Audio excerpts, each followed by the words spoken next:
My name is Amy Frazier, and I'm the President and CEO of the Culpeper Chamber of Commerce, and I want to welcome you to this year's Legislative Breakfast. Before we begin, I'd like to take a moment to express our gratitude to Chef Jay Cohen and the students of the Blaze Kitchen here at CTEC for providing a wonderful breakfast.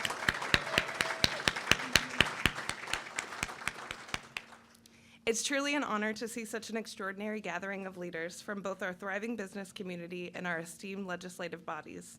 Your presence here today is a testament to our shared dedication to advancing economic growth, fostering innovation, and building meaningful partnerships within our community. I would also like to take a moment to thank our sponsors who have made this event possible. A special thank you to our signature sponsor, Germanna Community College, our breakfast sponsor, UVA Health, Culpeper Medical Center, and our community sponsor, Prince Michelle Vineyard and Winery. Your contributions are instrumental in bringing us together today. Let's give them a round of applause. This breakfast is more than just a meeting. It's a vital platform for meaningful dialogue. It unites the voices of business leaders and policymakers and providing a unique space to address challenges and explore the opportunities ahead. Through these conversations, we lay the groundwork for a stronger and more resilient future. Today's agenda is designed to foster collaboration and open dialogue. Our distinguished panel of speakers will share insights into legislative priorities and initiatives that will directly impact our local businesses. Their perspectives will illuminate the policies shaping our economic landscape and help us navigate the road ahead together. Your experiences, perspectives, and contributions are vital. Together, we can forge a path towards a business environment that thrives on innovation, attracts investment, and creates opportunities for all. The strength of our community lies in the partnerships between those who create policy and those who drive progress through enterprise. Once again, thank you for your unwavering commitment to the success of our region. May today's legislative breakfast inspire meaningful collaboration, foster understanding, and ignite positive change for the benefit of Culpeper. Thank you again for being here. To begin our program, I'd like to invite our legislators to introduce themselves. Hello, everyone. My name is James Manitz. I work for Senator Bryce Reeves as his legislative director. I've been with the office for about 3 years now, so if you've ever called our office line, I'm the gentleman who picks up. I keep it in my pocket at all times. So I'm just really glad to be here today. Bryce sends his regards. He apologizes for his inability to attend, but I'll be sure to pass along my notes directly to him. So thank you so much for putting this together, and I'm looking forward to it. I'm Delegate Michael Webert, represent the 61st House District, which is parts of Culpeper, Fauquier, and all of Rappahannock. For those of you who don't know me, I farm on the side, which is why I was here at 9:15, not 8:30. Just real quick, my compliments to the chef because the bacon is crispy. Nick Freitas representing the 62nd District. That's parts of Culpeper, parts of Orange, all of Madison, and all of Greene counties. And I just follow this guy around the General Assembly. But thank you all very much to the Chamber, and of course to the all of the chefs that were involved in preparing breakfast today. Thank you. Thank you all very much for being here. I'd also like to note that we have Mr. Cole Kawugale here. He is the outreach representative for U.S. Senator Mark Warner's office, and he is in attendance here in our audience, and thank you for joining us, Mr. Kawugale. Now I'd like to welcome to the podium our first speaker. On behalf of Workforce and Education and Workforce Development, we have two representatives from Culpeper County Public School System. We have Randy Richards-Lutz, Career and Technical Education Director, and Ms. Ainsley Cockrell, Work-Based Learning Coordinator. Okay, we're at school, so let's try it again. Good morning. That's better. You get an A+. It's a special pleasure and a privilege for me to be here today. No cause is closer to my heart than the education of our students. All of us here today share a common commitment to providing Virginia's youth with the best possible education. So I want you to picture yourself at home on the morning of a typical work day. Your alarm has just gone off. That may be the alarm that you set, and some of you set multiple alarms, I hear, Or maybe you're like me and you have that internal alarm clock and you get up at the same time every day. So your alarm clock has gone off. Do your feet hit the ground and you think, yes, I get to go to work today? Or do you think, ugh, I get to go to work today? I gotta tell you, I'm one of the fortunate ones. Yes, I have a bad day every now and again, but it's very rare. I'm a very happy person. But I'm my happiest when I get to turn on Frank Turning's drive. When I turn on this drive to Culpeper Technical Education Center, I literally get giddy every day. Ask my colleagues, we all do. And I thank God and this community for the Culpeper Technical Education Center. So thank you. There's no better place for us to come together today and talk about education and the workforce. It's an exciting time to be an educator in Culpeper County. Folks, it's an exciting time to be an educator in Virginia. And it's also an exciting time for our students. I gotta tell you, Culpeper County is leading the way in the state. We really are. I have the pleasure of introducing a tremendous young woman who is passionate about CTE as Dr. Brad's, our school board, and I are. So she will give you details on why we're leading the way. Our brand new work-based learning coordinator has hit the ground running, and I'm thrilled for you to hear from her. Please welcome Ainsley Cockrell. Good morning, and thank you for the opportunity to speak with you today about the exceptional work that is being done through Culpeper County Public Schools Career and Technical Education. My name is Ainsley Cockrell, and I have the privilege of serving as the work-based learning coordinator here in Culpeper. In Culpeper, we value the pathway a student chooses and are committed to providing students with opportunities to explore those pathways. Our goal is to empower every student with the knowledge, skills, and real-world experiences that will enable them to succeed in their chosen path, be it enrolled, enlisted, or employed. We aim to show our students that each pathway is equally as important and truly based on the individual themselves. We have CTE at both middle schools, both high schools, and then CTEC, the building that you're in today. But our students' journey begins in elementary school because we offer programs to introduce our students to what is waiting for them in their future education. We do STEM at the airport with our 5th graders. We bring our elementary schools in for tours. We invite them into our classrooms to see what's waiting for them. To equip our students for success in their chosen pathways, we adhere to 4 core principles of CTE. The components ensure students gain the skills, knowledge, and experiences they need to thrive no matter where their future takes them. The first component is competency-based instruction. Our programs begin with a focus on workplace readiness skills, ensuring students are well prepared to be valuable members of any team or community.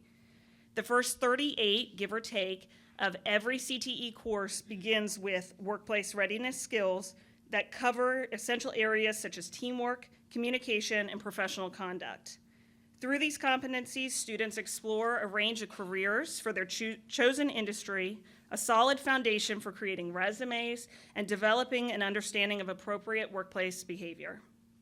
The second is our industry credentials. Every student is required to earn an industry-recognized credential as part of a graduation requirement. This can be achieved through higher-level course, an exam, or high-quality work-based learning experience.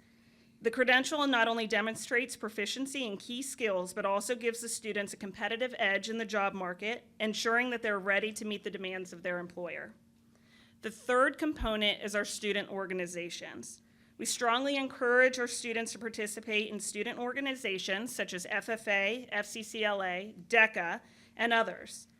These organizations provide invaluable opportunities for personal growth and leadership development. They are a space where students build confidence, refine their communication skills, and learn to work collaboratively with others. Participation in these groups allows students to engage in hands-on learning experiences that extend beyond the classroom and prepare them to be active and responsible citizens. The fourth component, and my personal favorite, is the high-quality work-based learning. High-quality work-based learning allows us to provide encouragement in real-world context for our students to find the pathway that's best for them. We do so by offering students authentic work experiences. Our success would not be possible without the support of our dedicated community. Founded in 2000, Career Partners, Inc. is a nonprofit organization that brings together local business leaders, government officials, school representatives, and community members to collaborate on programs that prepare our students for the workplace. One of the cornerstone programs initiated by Career Partners, Inc. is our mock interview. The program provides every 11th grade student with the opportunity to participate in a mock interview with a local volunteer. As part of their economic and personal finance course, students create resumes and cover letters, refine their interview skills, and learn about a professional attire for the big day. When the interview day arrives, students are expected to come dressed professionally, resumes in hand, ready to engage in a simulated job interview with a community volunteer. The mock interview experience is truly invaluable, offering students a chance to practice their skills in a real-world setting and receive constructive feedback and build their confidence. Career Partners, Inc.'s newest initiative is Educators in the Workforce. This is designed to help educators stay current with the ever-evolving demands of today's workforce.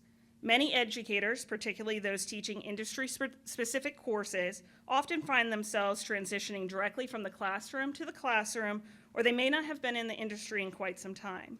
To bridge the gap and ensure the education they provide is aligned with industry standards, Educators in the Workforce gives teachers a unique opportunity to return to the workplace for the day. During this experience, educators work alongside industry professionals, gaining first-hand knowledge of the latest trends, technologies, and best practices. This allows them to refine their curriculum, tailor their lessons, and meet the industry need, and bring real-world insight back into the classroom. By staying connected to the workforce, educators can better prepare their students for the challenges and opportunities that lie ahead. Culpeper County is proud to offer 9 of the 12 high-quality work-based learning experiences recognized by the VDOE that you'll see listed here. We have plans to expand these opportunities even further. As I mentioned earlier, an industry credential is a graduation requirement, and high-quality work-based learning experiences provide a valuable way for students to meet this requirement through a hands-on learning rather than another test. For some students, this requirement may be the final hurdle to graduation, and for many of them, these real-world experiences offer the support they need, particularly for those who may not excel in test taking. This fall alone, we've already seen 828 successful work-based learning experiences happening here in Culpeper. We still have the second semester ahead. This reflects the growing success of our programs and its positive impacts on our students' futures. These hands-on learning experiences, such as externships, clinicals, and job shadowing, offer students the opportunity to apply their skills in a real-world professional setting. The learning experience not only boosts the students' confidence, but it also helps them uncover their strengths and interests, providing valuable direction for their future careers. In some cases, these experiences may even lead a student to realize that a particular industry isn't the right fit for them. And we consider this a success as well, because it helps them make more informed decisions about their path. Our business partners are provided with a detailed menu of options that you can see here, which allows them to choose the level of engagement that best aligns with their goals and ensures the clear understanding of their commitment. I always emphasize that even a one-time exposure to a field can be as valuable as a long-term apprenticeship. Every insight is a crucial role in shaping a student's future, and they provide invaluable lessons for their career journey. I'd like to take a moment to highlight Culpeper Workforce Connections program, which plays a pivotal role in bridging the gap between our students and local businesses. Every spring, we bring businesses directly to our students, helping them explore career opportunities while also giving businesses a chance to connect with the potential future employees. The program kicks off with our CTech Skills Showcase, where local businesses can visit our industry-specific programs and see the students in action, demonstrating the skills they are learning for their careers. The unique opportunities allow employers to see firsthand the competencies our students are developing. From there, we invite the participating businesses and additional local employers to the student job fair. This event is open to all seniors from both high school and all students here at CTEC. It offers students the chance to explore available job opportunities, learn more about the various positions, and present their resume to employers. And in fact, we've had students receive job offers on the spot during the event, marking the beginning of their professional careers. The final, and in my opinion, most rewarding component of the program is our CTE signing day. Much like college signing day for athletes, this special event honors students who are enrolling in trade schools, enlisting in the military, or moving directly into employment. We invite the students, their families, and their future employers, educators, or recruiters to join us for a celebration. This event allows us to recognize our students' achievements and ensure their hard work is celebrated, just as we would for a student pursuing a sports or academic scholarship. Our collaboration with our community is truly one of a kind in the development of our students entering the workforce. There are not many school systems who can proudly say that the chief of police is teaching our criminal justice course, or that the sheriff himself is stepping into our classrooms to substitute for our CTE classes. Or they have a board made up of a board of supervisor representative, a school board member, our superintendent, directors of both instruction and CTE, and other influential community members where their main focus is the quality of employee we are outputting to our local businesses. In our community, it's common to have local professionals and from businesses, leaders in the community members, willing to volunteer their time to help students develop critical workplace readiness skills. The school system relationship with our economic development is pivotal in our success and as well as theirs. We depend on them to guide us on what's coming to Culpeper, and they depend on us to add and shift our programs to meet the needs of our local businesses, to provide them with a pipeline of prepared employees. This level of engagement and support is truly remarkable, and it's a testament to the strength of our community. Thank you so much for your time. Or Randy.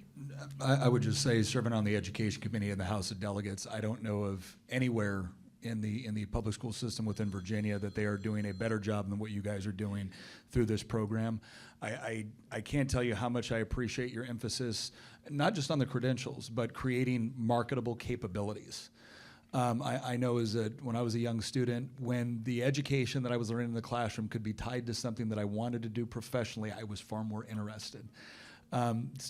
My teacher still had to deal with a lot with me, but I really appreciate the approach that you guys have taken and the commitment that you guys have taken to actually going into the business community that these students will all be going to and make sure that they're prepared to actually be marketable and successful. So thank you. We will now welcome our next speaker, Ms. Donna Staten, who is the COO of UVA Health and the president of UVA Health Culpeper Medical Center, who will be presenting on behalf of healthcare. Thank you, Amy. Good morning. No, I don't. So I don't have a PowerPoint because I want everyone focused directly on me, because we are all aging and we are all going to need health care at some point in our life. But in all seriousness, you know, as Amy mentioned, I have the privilege of serving as the president at Culpeper Medical Center, to which the 9th of this month will be my 5-year mark, which is incredible to me, and it's been an amazing journey.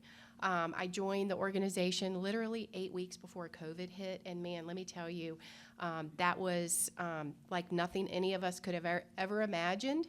But what I really saw through that experience was how unique and special this community is. and that this is a community that is incredibly engaged and willing to support one another in our highs and our lows. And that's what keeps me coming back every day. And I know Randy mentioned how exciting it is to turn on Frank Turner Drive.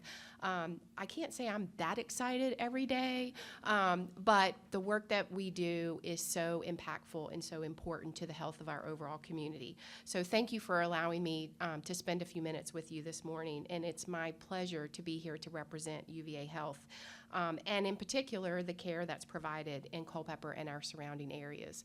So for UVA Culpeper Medical Center, we serve, our primary service area is Culpeper, Madison, Orange, Rappahannock, and parts of Fauquier County.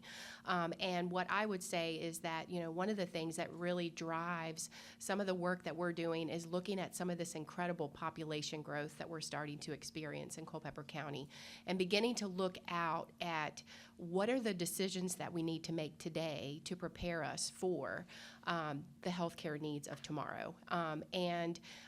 As we all know, we are all aging, and Culpeper is aging faster than the national average. So that creates some unique challenges in and of itself, which can be a really great thing, but it can also be an extraordinary challenge for our community members that are attempting to navigate healthcare. I also want to really thank our elected officials today for joining us and presenting us in Richmond. Thank you also for your assistance in successfully pushing through some budget amendment requests this year that we are benefiting directly from, which includes a $500,000 grant to upgrade our mobile mammography van, which is designed at outreach for patients in underserved areas. We are currently working very closely with the Virginia Department of Health on this upgrade and really looking forward to providing this much-needed service to our greater community that we serve. So I want to highlight a few areas that I think are incredibly impactful and important for our legislators as you're coming into this upcoming assembly session. So first and foremost, you know, our community health needs assessment, we are just wrapping that up, really helps to inform our key focus areas for healthcare. And for us, I really want to focus on three kind of key areas that we are driving towards. The first, which I know doesn't come as a surprise, is behavioral health. You know, that is a continued area of focus in our community. The second is, you know, I talked about our aging population and its chronic diseases and healthcare conditions. I don't know if anybody has attempted to access primary care in Culpeper, but if you're a new patient, it takes you about 18 months to get in with a primary care provider, which is unacceptable by all standards. And so as our aging population is really challenged, we also know that transportation is a huge area of focus for us. And then last but not least, you've heard our school system talk about workforce development, and we're going to talk about that and what it means for healthcare and preparing for that next generation of healthcare leaders. So in this coming session, you know, we talk about transportation. Culpeper is uniquely challenged with transportation needs in that many of our patients are unable to get home once they come to us by ambulance. Believe it or not, you know, they sit for hours, right? Or they have no care providers at home to be able to get them home. So we are seeking funding to purchase a new ambulance that will ensure our underserved population, our Medicare, Medicaid, uninsured and underinsured patients in Central and Northern Virginia have access to both emergent and non-emergent services for transportation. And this is really important because this is for patients that come to us to receive inpatient services and then have no way to get home. So if you think about what that downstream effect is and clogging up the ability for patients that are coming in, it has this incredible ripple effect. We're also very excited to be able to extend our transportation program into our northern market. While Prince William and Haymarket communities are not as challenged necessarily with some transportation challenges. They have more access. What we are seeing is that it is still definitely a challenge for segments of that population as we have a very large Medicaid population in Prince William County. So this added ambulance will allow for timelier discharges free up bed capacity space, and allow us just to operate more effectively. Building this primary care and kind of ambulance network across our community health locations will allow us to provide continuity of service for our patients, and it also allows us to increase access, which is really what we're about, is providing access to those underserved and in the more rural areas of Culpeper County. So healthcare continues to remain a perennial issue during the General Assembly sessions. We are monitoring healthcare-related bills that are being filed, and we will do so throughout the entire session. And as you know, this is a short session this year. I don't know if that's a good or bad, but it is a short session with many priorities that are being considered. So we want to continue to focus on the overall healthcare workforce issues and behavioral health. So let me shift our focus to behavioral health. This is something, behavioral health, what I think of as the silent killer within our community. It's not until people are in crisis, really, are they willing to reach out for help.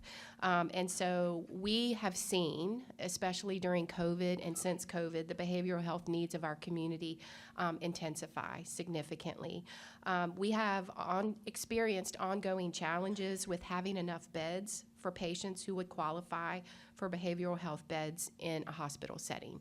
And so that is one of our asks, additional access for behavioral health inpatient beds. This is especially true for our juvenile patients and our juvenile population. We've seen instances in this past year where juvenile patients have had to sit in our emergency room in excess of 5 days waiting on bed availability. And if you think about what that does to a child, in an environment where it's not conducive, their behavior escalates. We then see that behavior begin to translate into workplace violence issues. And so, that is another big focus of ours, is keeping our team members safe. As healthcare providers, we know that this is not acceptable, and yet we have no other options at this time. So, we work very, very closely with our partners, with the CSB, and encompass community supports, but the demands are exceeding that of the resources within our community. We know that behavioral health continues to be an important conversation legislatively, and we will continue to support an increase in behavioral health access and funding, and we will closely monitor any bills under consideration in that space. I want to pivot over now to the workforce side. You've heard a lot from our Culpeper County Public School System partners around workforce development, and I'll have to share that last year, the inaugural kickoff of this legislative breakfast was really a catalyst for some incredible partnership in the community around healthcare workforce development. So in the workforce space, from a healthcare lens, we are really closely watching issues like clinical education reform, expansion of the Earn to Learn funding for those seeking careers or credentialing in healthcare, increased graduate medical education funding, so there's not enough new talent that's coming out into the market to support the demand. Also increased capacity for allied health education. So these are, kind of our stopgap measure, if you will, for our lack of credentialed physicians in the market. So we are having to turn to nurse practitioners, PAs, and a lot of those allied health professionals to help bridge that gap. And then last but not least, we were, new legislation put in place this year, 24/7 security in our emergency departments as a mandate, which is wonderful, right? It is a absolutely wonderful thing for our patients and for our team members, but ensuring the safety and security of our workforce continues to be at the forefront because workplace violence issues are mounting. Patients are having to spend more time in the emergency department, so you can understand the more time that they're there, their behavior continues to escalate. I'm really excited to share the partnership that we've been able to establish with Claude Moore over the course of this last year, and this has really been an incredible community effort. And we are so excited to be able to share that a recent accomplishment that you may have read about is a $75,000 grant from Claude Moore Charitable Foundation that will position us to train more healthcare workers in Culpeper and in our surrounding counties. This grant was provided to a newly established Culpeper Regional Collaborative, which is a partnership between UVA Health, Culpeper County Public Schools, Culpeper County as a whole, Germanna Community College, Virginia Career Works, and more. So this is an incredible network of invested individuals that are looking at how we can band together and create a lot of these options for our future healthcare talent. These funds will pay for a program coordinator who will be dedicated and work on behalf of the collaborative to prepare residents for healthcare careers. The goal of this program is to build a sustainable pipeline of healthcare talent that is a win-win for the local hospital systems, the skilled nursing facilities, all of our healthcare providers, and for the residents who can begin to provide access in very well-meaning healthcare fields. This collaborative and its coordinator will do this by creating programs that expose students to healthcare careers, offer educational opportunities very early on in their academics. You heard Ainsley speak about that, so this role will work very closely in partnership with Ainsley and her team. It will also help prepare high school teachers to teach medical terminology and other necessary foundational concepts. One of the biggest barriers that we have seen is access to qualified educators in the healthcare space. And this is in multiple facets for teachers that are able to support our dual enrollment classes through medical terminology as well as A&P, which is anatomy and physiology. And so our Culpeper County Public School partners and Germanna are turning to us to be that source of those educators. So right now we have a nurse practitioner that works in our urology clinic who is teaching medical terminology for our Culpeper County Public Schools. And those types of relationships and partnerships are continued necessary to continue to invest and provide those resources. The challenge is that, you know, we have to find funding to be able to support those team members in these dual role capacities. Another pillar of the program will be preparing for those dual enrollment educators, as I mentioned. So this is critical. This is critical. I cannot stress how important this is to cultivate more healthcare professionals. If there's no one here to teach and train them, we have no resources for us for tomorrow. The other important piece that we are struggling with is to have enough educators and clinicians in the field to be able to support our team members and students that are coming in from Germanna for their clinical rotations. Again, not enough hands. So our goal is to provide those resources to our community colleges so that we can then increase the capacity of students that are doing those clinical rotations within our facilities. So we need more programs like this. We need more public and private partnerships to fund all facets of our talent pipeline. If we have to have enough workers to care for our aging population, it's going to take us coming together as a community and come up with some creative problem solving to address these needs. This is a time when healthcare professionals are leaving the profession in droves. I cannot stress how much.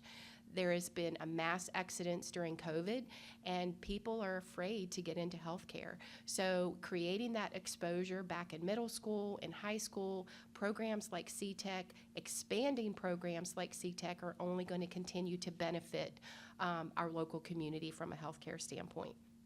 So we would be grateful for anything that you can do to encourage support for healthcare workforce development programs and behavioral health programs or facilities, to advocate for funding or creation of new funding options, or make connections that might shed light on new possibilities that don't exist today. I know there has been a lot of barriers in the education space around credentials that we are figuring out how to overcome. I'll defer to my education partners to maybe define exactly what would make that easier, but it has not been without its challenges just to offer some very preliminary classes to some of our healthcare students as we prepare them to either enroll or to get employment. So in closing, I just want to say that we are going to be very closely watching any actions on other healthcare related bills that are under consideration. For example, rural health care. incredible demand for and focus of UVA Health, especially around telehealth. We know that it is increasingly difficult to recruit talent into Culpeper. New students that are coming out in the healthcare profession, physicians, oftentimes want to live in urban areas. Well, I'm sorry, Culpeper's not an urban area. It is a quiet bedroom community, but that we don't necessarily attract the newest and brightest out of their field. We tend to attract people that are at the other end of their career, that are looking to slow down. So telehealth is incredibly impactful and important for us to be able to provide access for our communities that may not have the ability to travel to appointments or specialists far away. Of course, I know Jeff spoke about access to broadband. I would be remiss if I didn't continue to focus on the importance of broadband for rural access and healthcare, especially the ability to extend our reach out. Broadband access is essential. Other issues that we've been working on since the conclusion of last year's General Assembly, which I think are incredibly impactful. Medical malpractice continues to be at times a barrier. 340B funding, so for those of you that may not know what 340B is, 340B is a program that allows us to purchase drugs at a reduced rate because we serve a disproportionate number of Medicaid patients in our community. So if we were not able to take advantage of that program, then we would not be able to provide services in this community. It is hugely impactful, especially as it relates to our cancer service offering. Also, updates to forensic nursing or sexual assault regulations. And so that's just to name a few. So that really concludes my formal remarks. I'd be happy to answer any questions or any follow-up items, but really appreciate the commitment and the support and look forward to a productive session this year. Thank you.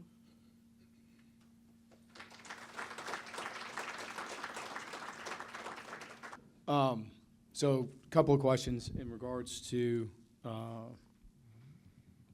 the behavioral health. Are you also having a pipeline issue in regards to practitioners in the behavioral health space? Yes, absolutely. And there's been some workforce development with Claude Moore with Empower Community Supports to help drive access to different types of resources. But the short answer is yes, there is not enough access. Okay. And then also, so in regards to the 340B, at least I know on the Commerce Committee, we always see a couple of bills in regards to that.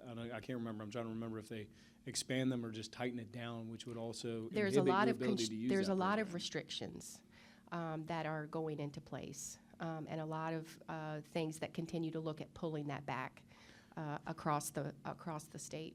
Are those state or federal regulations that are pulling them back? I'm going to invite my colleague Jen Siciliano to federal. Federal.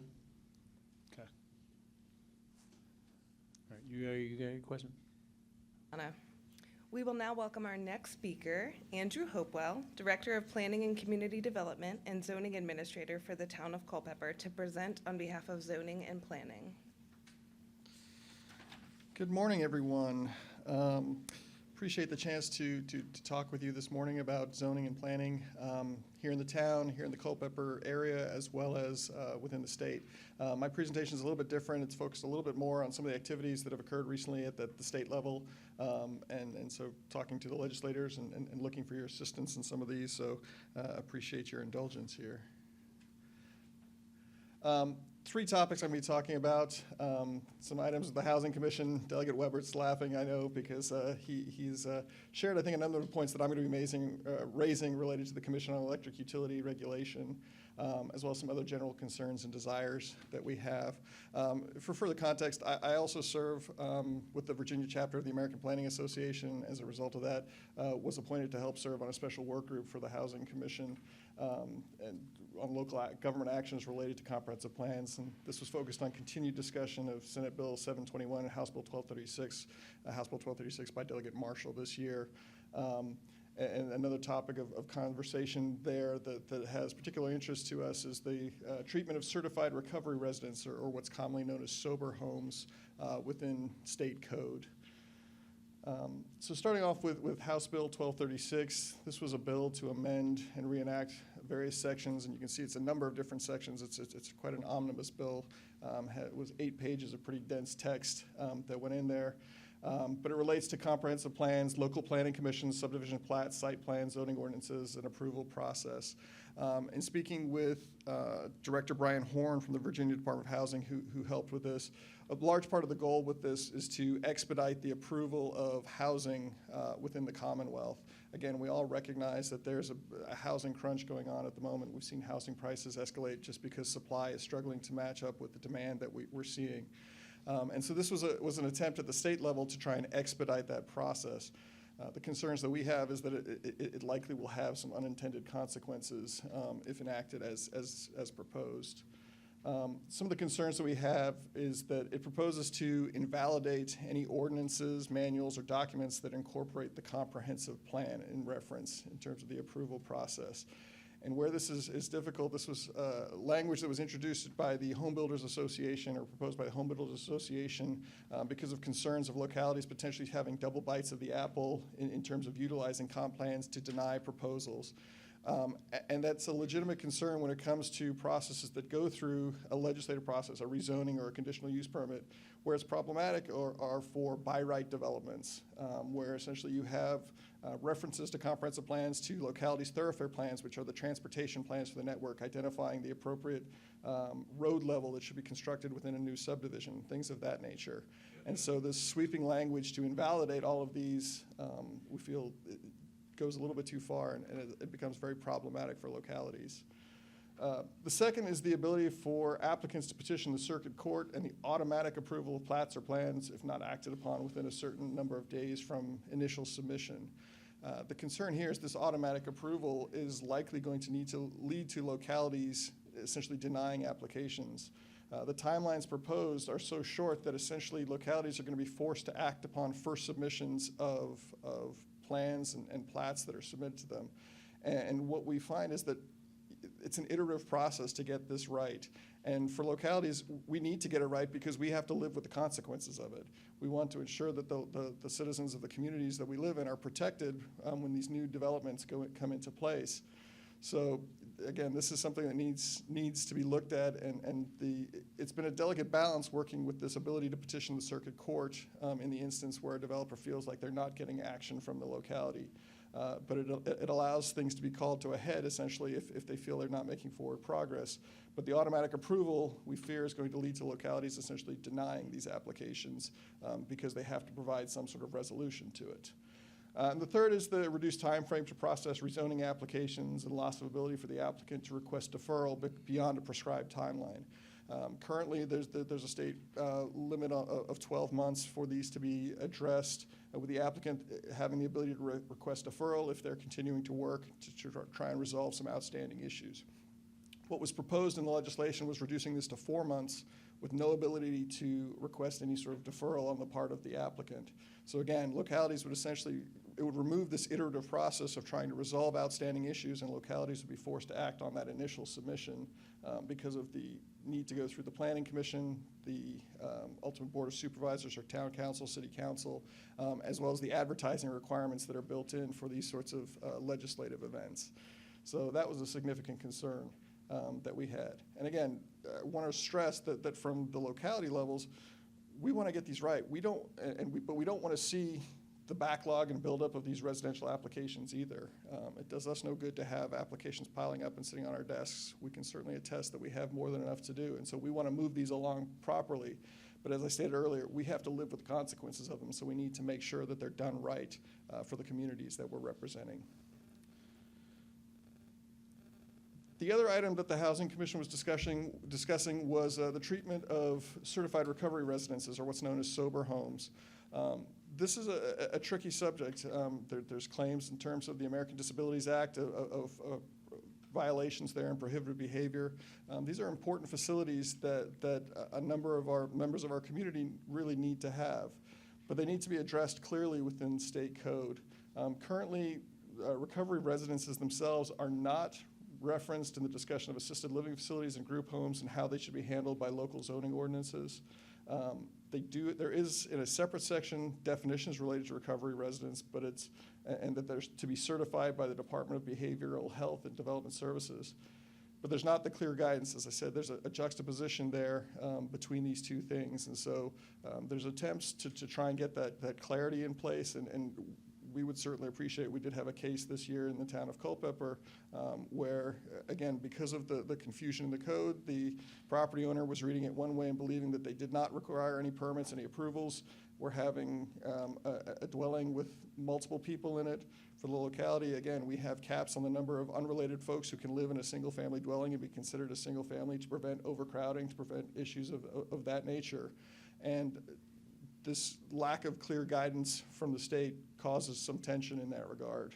So we would certainly appreciate some clear guidance and the incorporation of guidance within the code on that front.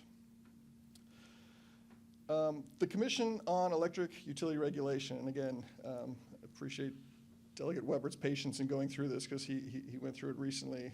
They had a meeting just last month on this extensively, stemming from a policy that was put out by the Executive Director on November 21st, where they're proposing the creation of a Virginia Solar Energy and Energy Storage Siting Advisory Board, which would play a role in determining if utility energy projects are deemed critical interconnection projects of statewide significance. Developers would pre-file their applications with a locality notice of submission, sort of notifying the locality that they've filed something with a state advisory board. The advisory board would issue a report and opinion within 90 days of a permit or rezoning filing with the locality. That locality would then be obligated to make a final decision within 30 days of that advisory board opinion. A project developer who is denied in that actual case could appeal to the SEC within 21 days of receiving that denial, and the SEC would issue that critical interconnection project order within 30 days, determining if the project meets the criteria of statewide significance, and if they did so, that would essentially grant local permit approval.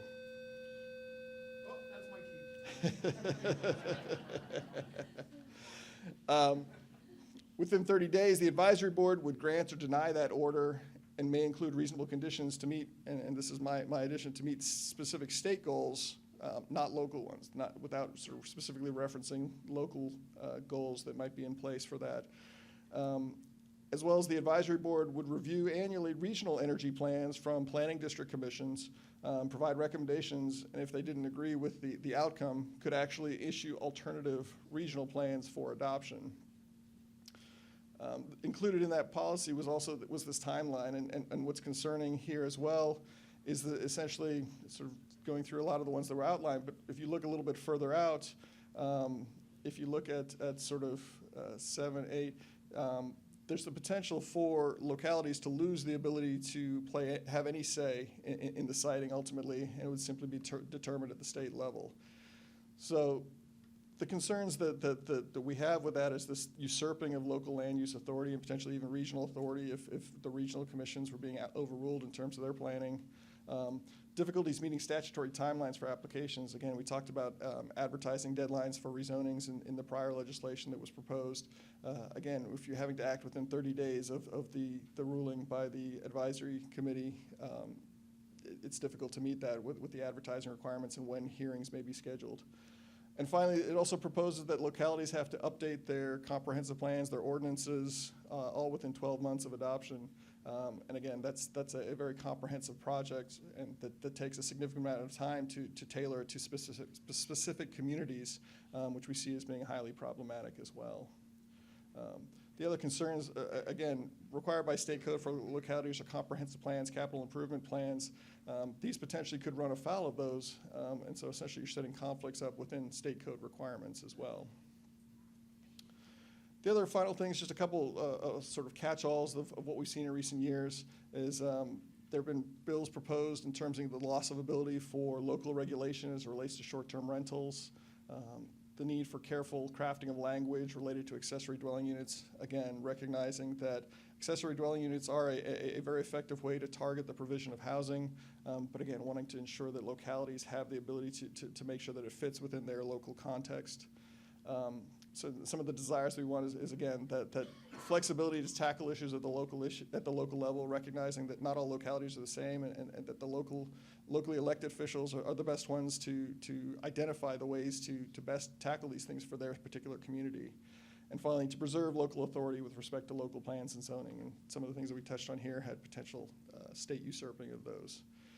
So that, I know it's a whole lot, and I appreciate the time, and happy to take any questions that the legislators may have. I don't have a lot of questions because I sat through the solar siting. I'm on the solar, so I sit on the Commission on Electric Utility Regulation. I'm one of 3 Republicans, one of 3 rural legislators that sit on that commission. And all of that entire body of work that was just described stems from 2020 legislation called the Virginia Clean Economy Act. And that's what happens when Richmond decides what's best for the entire state, rather than dealing with it and listening to the representatives that represent that. So there was an article today that came out in Cardinal News, and here's the title. The legislators most keen for solar energy have little, if any, of it in their districts. And sitting on the commission has actually been a really big learning experience, considering the state of our electric grid and our electric production, not only in the Commonwealth but nationwide, is actually in quite big peril. We don't have enough energy, and we don't have enough pipelines to be able to supply the economic development that we are experiencing and growing. And what you have is you have a lot of so for instance, local zoning in Loudoun County has produced 70% of the world's internet traffic in data centers, with 30 million more feet of data center approved. And now you have a transmission line cutting across Maryland to literally power Northern Virginia. Now, part of that is Maryland's own issue, because they enacted their Clean Economy Act a lot quicker than we have, and have shut down natural gas plants. And there's one right across the river. And they shut it down. And so now PJM, the regional partner, or the regional framework that we fall under, has said they need a transmission line in Northern Virginia. And the same is going to go for here, the same is going to go for wherever else. But because our regulated utilities like Dominion have said in the next 10 years their electric necessity, or their electric production, or their electric consumption is going to double in 10 years. And I think they're wrong. I think personally, after seeing what happened in 2020, when we were told that we would only need 2% of our land in solar to reach the VCEA goals, the arbitrary goals that literally somebody just said we're gonna quit, having carbon by 2050 or whatever the goals are. They were wrong then, and I think they're wrong now. And so I think what you're going to have is you're going to have a fight to try and preserve the local ability to determine your own fate and determine, what you would like your community to look like. Period. And so I would say that a lot of that needs to be taken into account. That bill is under consideration. It's in concept right now, but then also there's a lot of things that are coming. There's a new data center study that's going to come out December 9th, and so you literally have the world's largest data center campus that has been approved in Prince William County. Would you like to know how many solar fields are in Prince William County? 0. And so, I've often said that the Virginia Clean Economy Act, the goals need to be able to be shifted, and so many that are northeast of here that represent their areas are not as, they don't want to be flexible in that.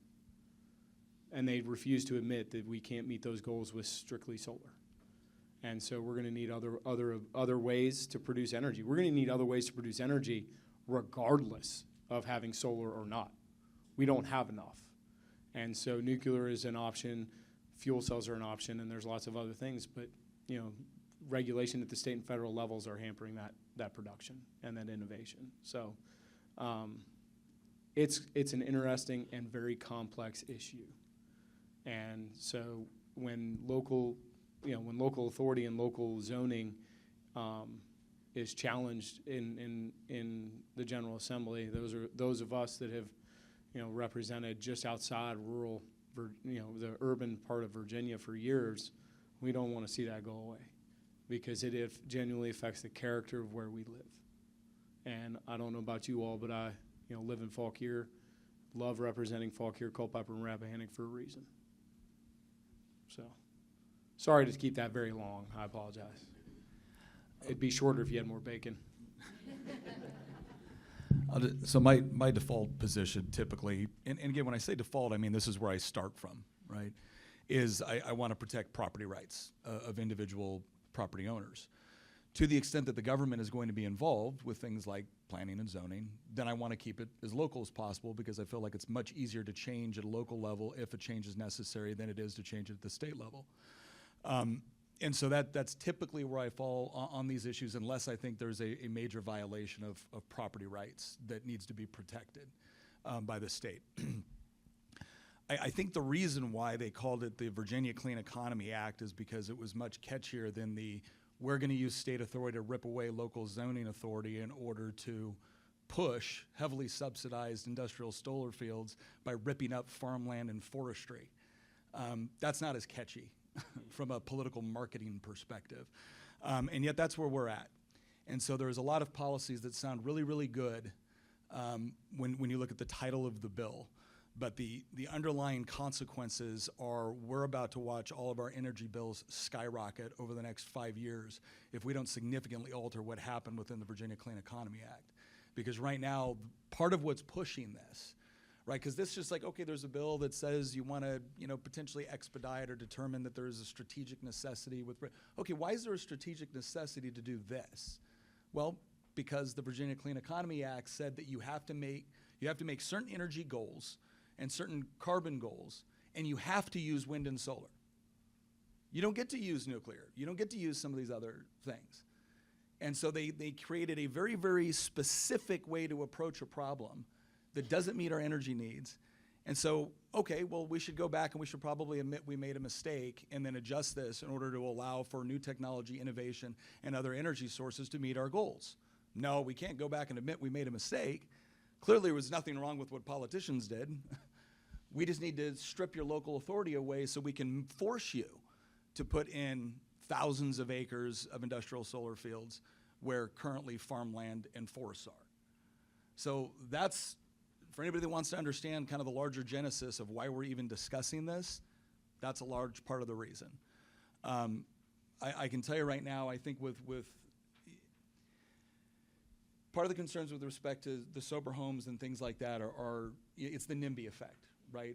And we all get that. It's the same thing when we talk about affordable housing.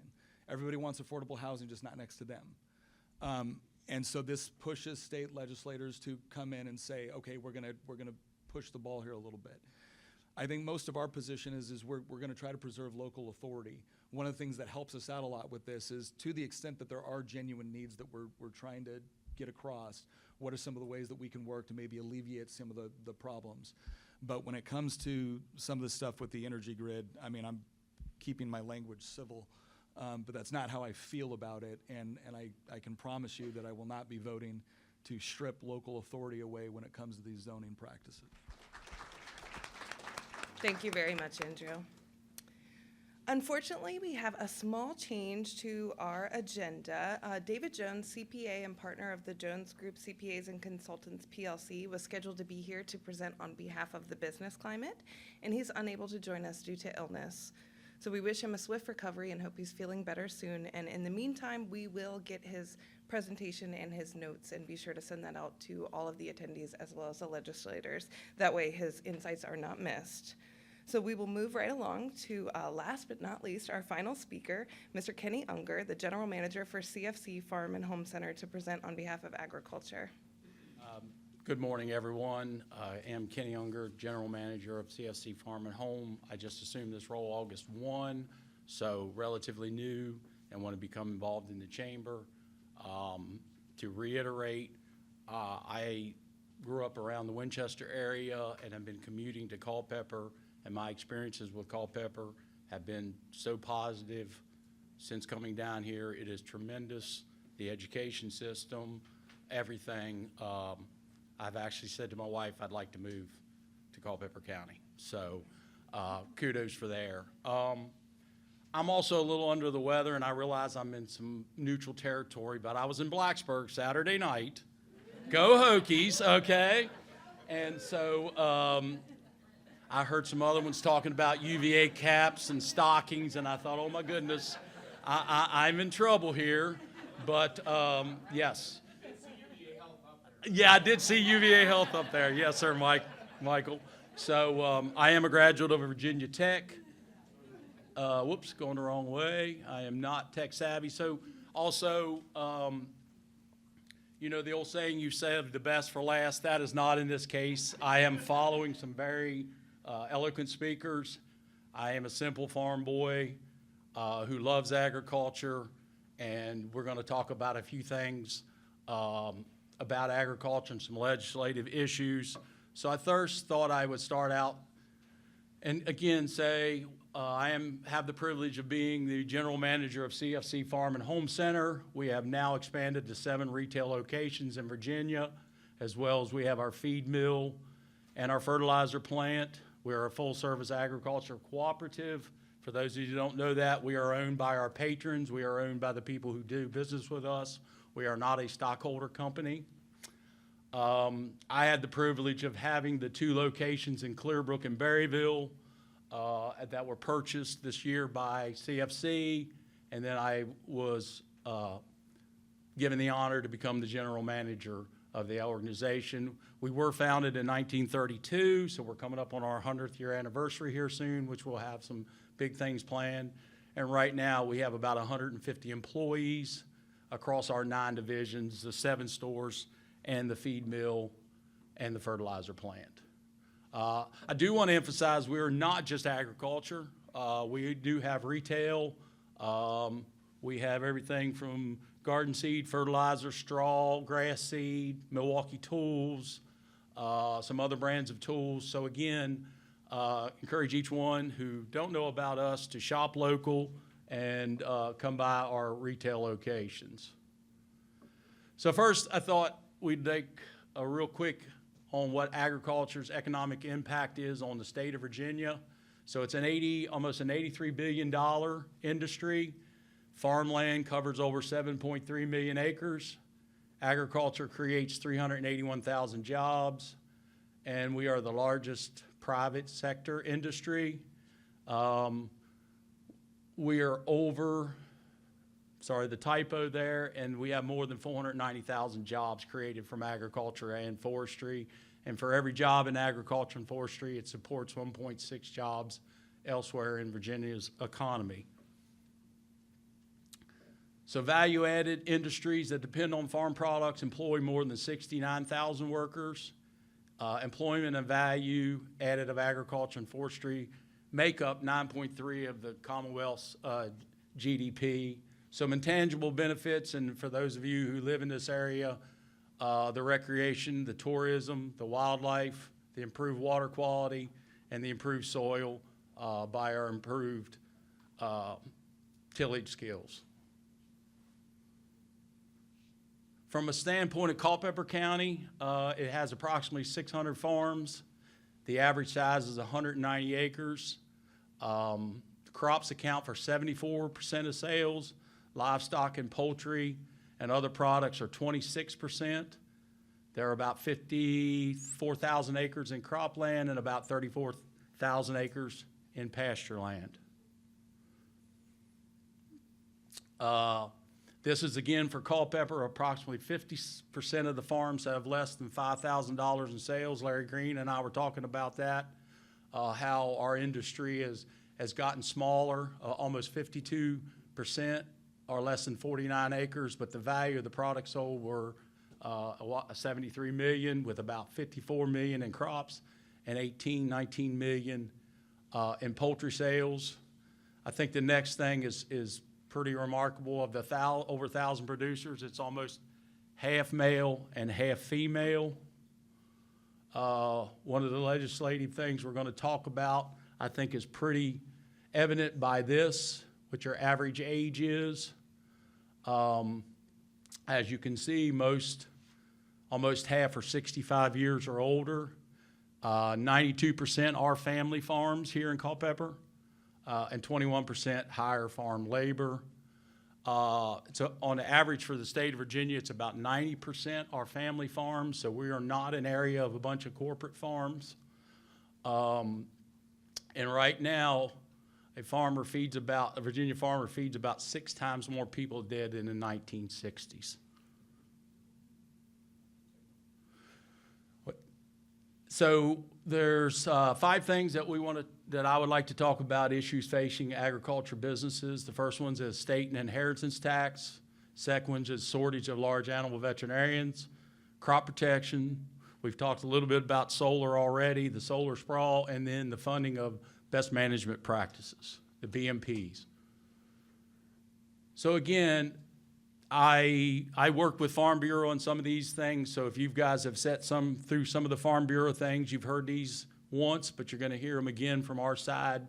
Again, we remain the largest private industry, but we lost 10% of our farmland since 2017. If we reinstate the Virginia sales estate tax, it would further jeopardize the survival of our family farms. So we're urging you to oppose any legislation reinstating the Virginia estate tax or death tax.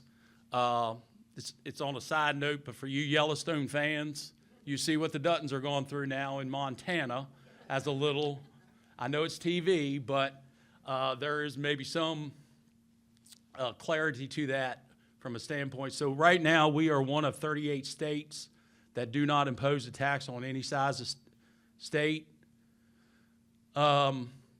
You all have heard the saying, land rich and cash poor. That's what a farmer traditionally are. They are predominantly not liquid. Their money is tied up in land, equipment, and other chattels. So estate tax would be devastating and would require possibly land to be sold to pay that tax. Shortage of large animal veterinarians. I currently have a daughter in vet school at Blacksburg. She's in her 2nd year, and she intends to come out as a mixed, and she is the minority in that group.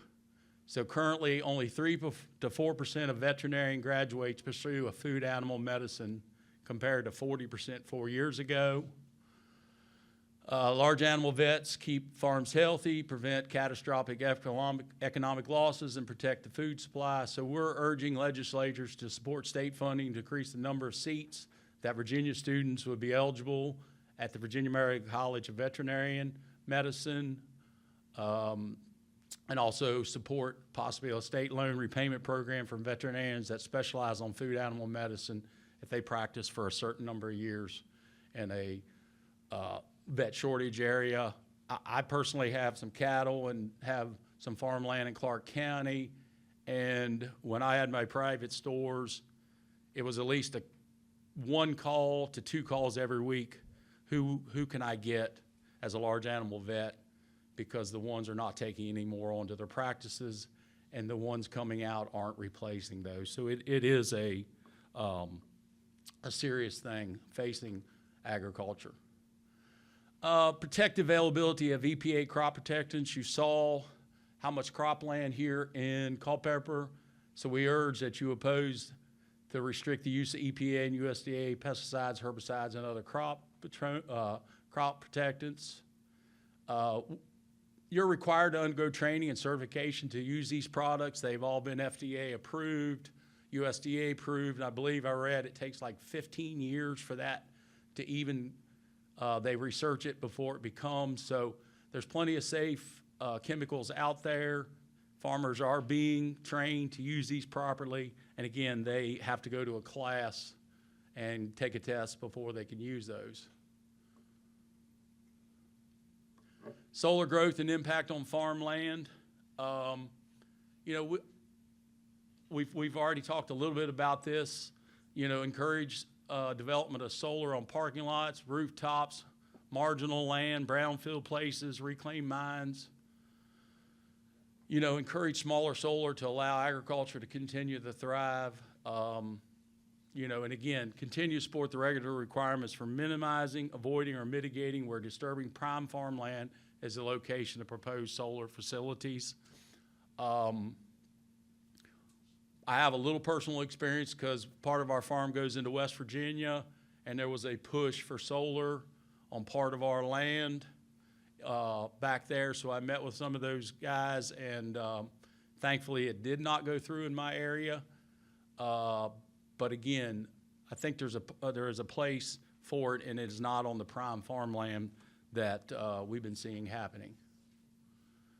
So again, the last thing is support funding of the agriculture best management practices. We're currently funded through 2026, but to ensure funding in times of economic uncertainty, we better make sure we have a dedicated source of monies to fill in these funding gaps.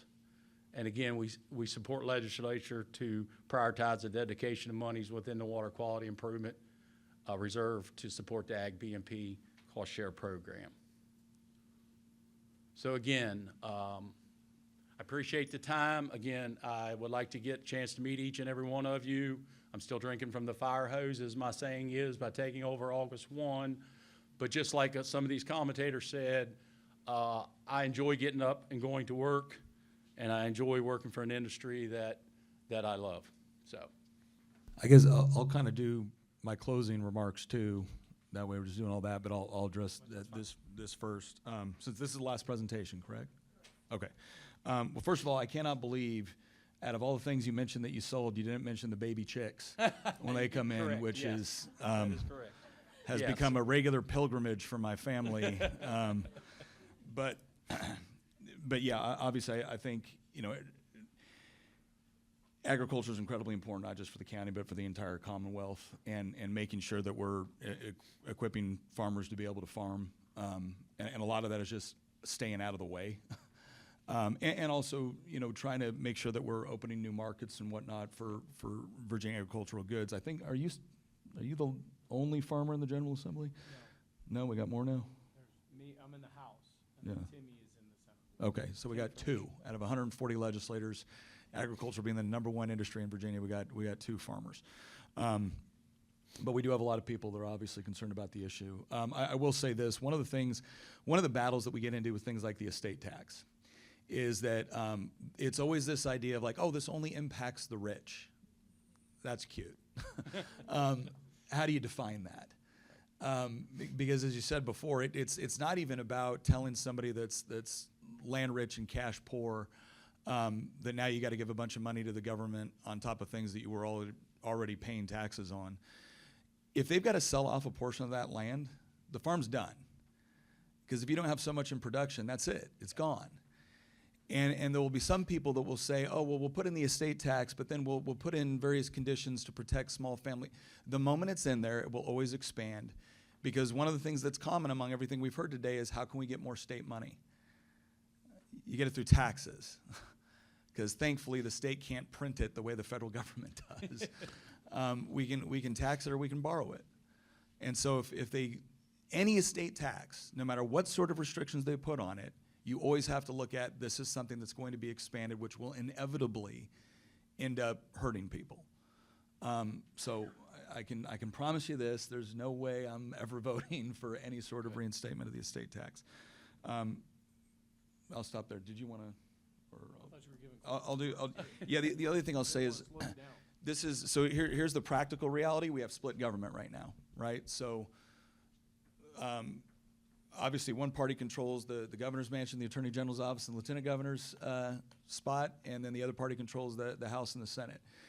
The good thing about that is it usually means that nothing too stupid is going to get done one way or the other, because it'll either get killed in the General Assembly or it'll die on the governor's desk. So for some people, that's going to be frustrating because there's things that you might like that we're going to have a battle on. It's not going to go. But what it also means is a lot of things that maybe you don't want. There's going to be some restrictions on that or some things in place. I will say that with again all of this, I certainly appreciate the concerns from the healthcare perspective. I will also say I had an involuntary visit to the ER here at the local hospital here in Culpeper, and my full compliments to both the ER and the ICU. And now I know I've got to be careful around bees, but which is crazy because my wife keeps bees. But anyway, I'm starting to think that might be. I'm saying, yeah. Well, why does she want me to increase the life insurance? Anyway, but what I will say on a lot of the stuff with the healthcare concerns that we have, typically speaking, and I would say in a healthy environment, your number one cost generally in the state budget is going to be education. It's not anymore. It's healthcare, and a lot of that is because of Medicaid expansion. And we were all told that nope, this is going to save us money because we're getting all these federal dollars, and it's going to have it. It's rapidly expanding. We can't keep up, and now it's, well, we need more funding. Okay, where do you want it to come from? Do we take it from education? Do I take it from transportation? Do I take it from public safety? That's the practical reality. So what we really need help with from the healthcare industry is looking at a lot of the restrictions that are put in place that I think are making it more difficult. Because whenever I hear someone say we can't restaff a position for which there is incredibly high demand, that shouldn't exist. Because typically what happens is prices go up associated with the lack of supply for the demand. It drives people into that industry, and then you reach an equilibrium. So something's standing in the way of that equilibrium being able to, and I promise you, it's the government. I promise you, that's what it is. And so we have to look at ways that how do we get more healthcare professionals to be able to serve in this environment? And I think working with education is a great way to do it. I would also say that part of the reason why we've worked really hard to try to expand what like nurse practitioners could do, because quite frankly, I think there was a lot of restrictions on them that just didn't make sense unless you looked at the economic incentive to restrict the number of people that could perform a particular service, because then it allows you to raise your prices. I'm not talking about you as the hospital. I'm just talking about, these are some of the battles that we're facing within the General Assembly. And so a lot of that is going to be really important for us to figure out. I mean, there's a lot of frustration. I got constituents right now furious with respect to broadband, because you mentioned that as well. Some people want to turn it into a public utility. I can tell you right now, I absolutely do not. I also think one of the biggest problems that we have with the way that we've tried to expand broadband is that digging ditches is expensive. For a fraction of the cost, we could have got Skylink to the entire Commonwealth. But nope, we put things in place, and now we're going to do it this way. And there's a lot of interests to try to do it that way. So that's part of the problem with, again, when government tries to take over some of these roles, the people closest to the seat of power usually end up benefiting at the expense of others. So all I would say is that that's one. We realize that healthcare is a monster right now, and that a lot of government involvement, a lot of it at the federal level, a lot of it at the state as well. We need to fix through that to make it easier for people to be able to not just gain access to, but also provide it. Because if we're tying your hands behind your back, and then it becomes, okay, well, can we get this regulation, or can we get this funding, or can we get this grant? And I would say the same thing too with respect to the large animal vets. Again, why do we not have more of this? Well, I think we have a stranglehold with respect to credentialing and regulation that ultimately gets controlled by the government. And a lot of this was put in place initially to try to ensure quality. Okay, well, I'll tell you what's worse than medium range quality: no access to a service. And that's, we need to start understanding that we're not dealing in solutions, we're dealing in trade-offs. And every new rule and every new expansion of power that we take on for ourselves includes one of these trade-offs that ends up having problems. And then usually the easiest solution to that problem is spend more money. And that always ends in more taxes, more borrowing, and less economic development. And then there's less we can even confiscate through taxation. And so the thing I would ask for everybody is that I understand I certainly understand the desire to want to be able to get more resources to the important areas that you've all mentioned.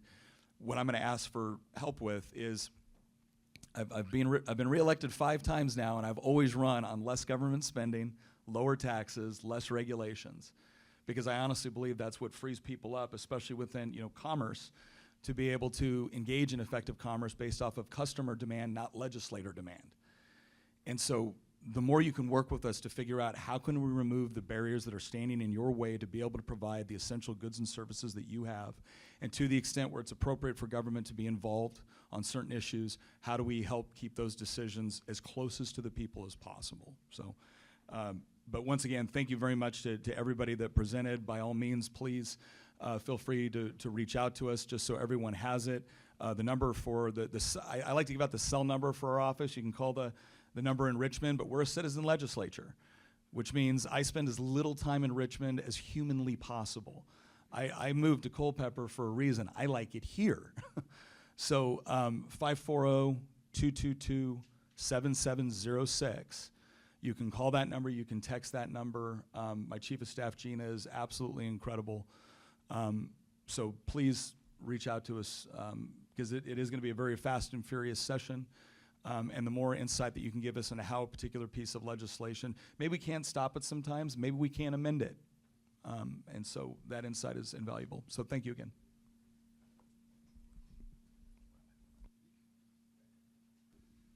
I don't know why I let you go first. You should, next time you say your number, you got to look right in the camera. You were looking at that camera? All right. Sorry. A lot to cover. And I can keep going because there's no more bacon. So just real quick, when it comes to agriculture, we learned very early on, at least with the Virginia Clean Economy Act, what was coming. And those of us that produce food for a living and understand the nature of the farms, I mean, Kenny covered it, your farms are shrinking in size. And part of that is because they're becoming much more localized in the sales of the goods that they're producing. And we went through the same thing on my family farm, right? So before I got into the legislature, by the way, I'm a customer. When I got into legislature, I was farming almost 3,000 acres. 1,200 of that was crops. Almost all of that was on leased land. And then when we started looking at what the next generation was going to do, because my grandmother, our matriarch, the owner of the operation, her health was going down, so then we started shrinking. I started letting go of leases. I started letting go of employees, and then we had to figure out how we're gonna make a living. And for us, that was to go to direct to consumer. Okay, so like our beef, I'm gonna do a sales pitch. Our beef at the store at Locust Hill that my wife runs is born, raised, fed, and processed in Fauquier County. Only reason it leaves is when the consumer buys it and takes it out, right? And what you're seeing is a lot of variety of products are now being sold that way because you don't have the large commodities that we had in the past. I sent my entire wheat harvest here, and it got made into Domino's flour for the pizzas, right? So you're seeing a shift, particularly the closer you get to the urban areas, which is also one of the reasons why the estate tax is so deadly. So deadly. Just in the transfer of wealth in general from, parent to child or grandparent to parent or whatever, it's literally, I mean, that's what some of us in the American dream is. We buy a home, that becomes a foundation for our wealth, and then the government takes it. They already take it at the federal level, and then there are folks that want to take it at the state level. And then when it comes to solar, I'll just say this: I passed a piece of legislation when we had divided government. So right after COVID, when we took the majority, I passed House Bill 206. And what it does is it says that if you are going to destroy more than 50 acres of forest land or 10 acres of prime farmland, the solar facility, because they are not farms, the solar facility that is being put in place needs to mitigate that. Those regulations are actually coming out this month. Okay, that was one of the most hotly contested bills in the Commonwealth. And what people don't realize is that the solar industry, for a while, were not good players. Up to a point, 70% of the solar facilities that were put in had stormwater issues. Now they don't, because the director decided to say that a solar panel was an impervious surface. I don't know about you, but that's pretty common sense to me. The solar industry was arguing that they weren't, and that they didn't need stormwater management ponds. They didn't need some of these other environmental aspects to help protect our natural resources. I mean, flat out, we spend 200 and I don't know how many millions of dollars in ag BMPs, which is what Kenny was also talking about, which is best management practices for agriculture to help the Chesapeake Bay. And then we had an entire industry that was going to negate some of that.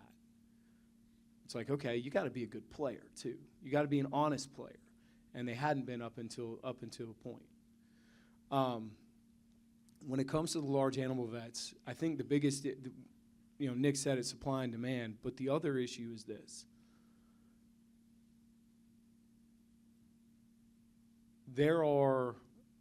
I will spend a whole lot more on my cattle dog Star than I will a steer. A, she's an employee. She works cows. She's a family friend. She's got full lifetime retirement at the end. But, she gets hurt or sick, I'm spending thousands. When I'm looking at a steer, I'm looking at literally a bottom line. And I had this conversation yesterday. I have a sick steer. I've doctored him, and it's okay. At what point do we say we're done? Because I can't take a loss. I'm trying to make a living, right?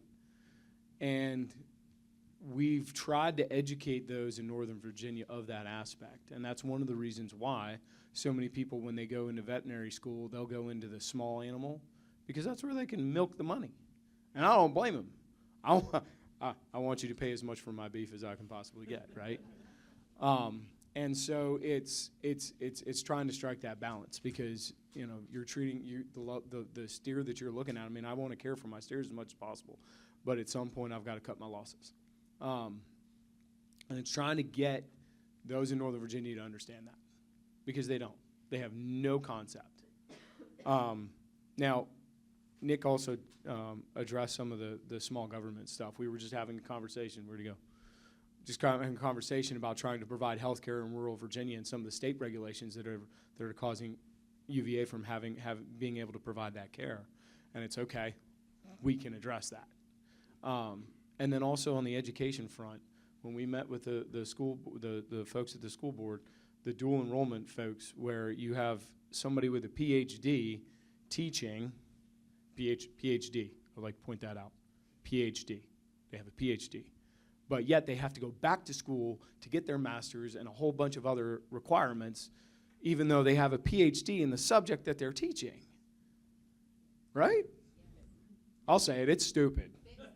Right? So that's something where government regulations really get into the way of us, local school boards and businesses, trying to figure out a way to provide services and education and just healthcare and well-being.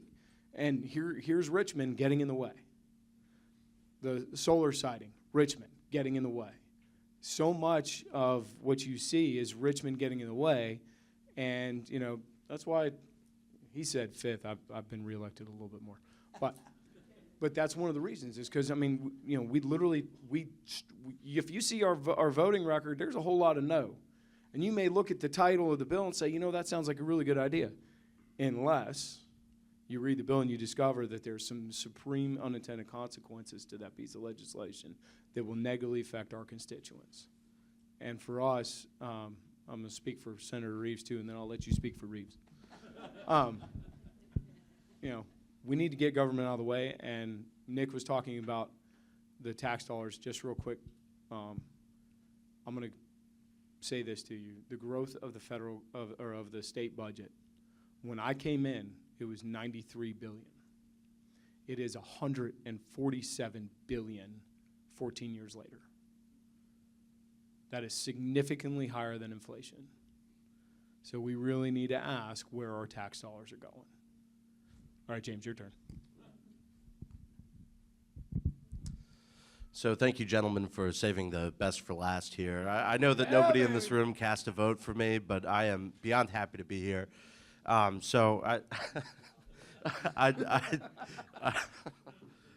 just like to touch on what Delegate Freitas was saying about the fact that we do have a citizen-run legislature.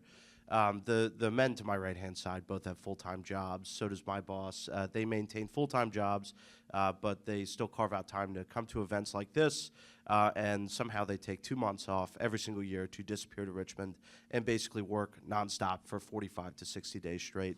So I just want to say thank you, gentlemen, for the work that you do in this space. But our citizen legislature, the way that it works, right? I like to think of our representatives as a megaphone. They are less a replacement for you than they are a tool for you to use in instances like this, right? We're sitting down face to face, and we have the opportunity to hear directly from you on what issues are impacting your community the most.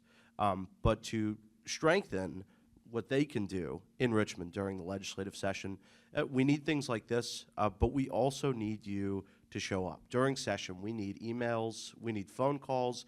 If there is a bill that is going to impact your industry, whether negatively or positively, we need to hear it, and the other 137 legislators need to hear it too. Because while Bryce, while Nick, while Mike live here, they don't.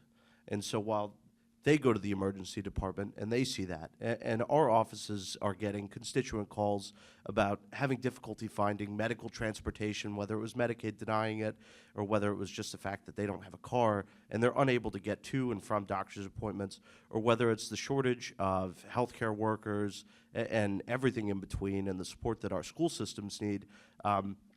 We live it every day because we live here, but the other 137 legislators in the Virginia General Assembly don't. And so whenever you go in person to Richmond or email another legislator, it strengthens when they're sitting in committee or on the floor of the House of Delegates or the Senate and they speak to a bill, because not only are their words ringing around in their colleagues' heads, but your words are. So I'd just like to say thank you for having us here today. I think this is an awesome event, and I look forward to each recurring version of this. But this is 50% of the work. The other 50% is going to happen January and February, and we're going to be in Richmond, but we're going to continue to need your help. So please email, call, show up, testify in person to bills. It means a lot more than you might think. So thank you.